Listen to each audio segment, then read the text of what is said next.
તરફ આપણે આગળ વાત કરીએ દ્વારકાની તો દેવભૂમિ દ્વારકા ખંભાળિયા ખાતે ભાજપ શાસિત નગરપાલિકાની સામાન્ય સભા યોજાઈ હતી। આ પાલિકા પ્રમુખ રચના મોટાણી દ્વારા ₹7.72 કરોડની પુરાંત સાથેનું બજેટ રજૂ કરવામાં આવ્યું। શહેર વિકાસના વિવિધ કામોને આવરી લેતા કુલ 28 એજન્ડા સાથે બજેટ રજૂ થયું હતું। ત્યારે આપણે વાત કરીએ તો પાલિકાના કુલ 28 સભ્યોમાંથી 18 સભ્યો સભામાં હાજર રહ્યા હતા। ધારાસભ્ય મુળુભાઈ બેરાની ઉપસ્થિતિમાં બજેટ રજૂ કરવામાં આવ્યું હતું। પાલિકા સામાન્ય સભા સુખમય રીતે પૂર્ણ જાહેર કરવામાં આવી હતી। ખંભાળિયા નગરપાલિકાની અમારી બોડીની આ છેલ્લી સામાન્ય સભા તથા બજેટ બેઠક યોજવામાં આવી હતી, જેમાં આપણા વિસ્તારના ધારાસભ્ય શ્રી મુળુભાઈ બેરા સાહેબની પણ ઉપસ્થિતિ હતી અને આમાં આપણે 7.72 કરોડનું પુરાંતવાળું બજેટ રજૂ કરવામાં આવ્યું છે।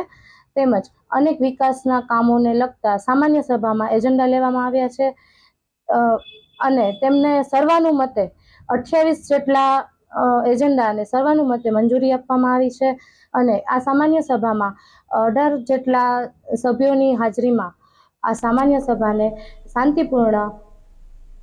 હવે સમાચારોમાં તરફ આપણે આગળ વાત કરીએ વડોદરાની તો વડોદરા શહેર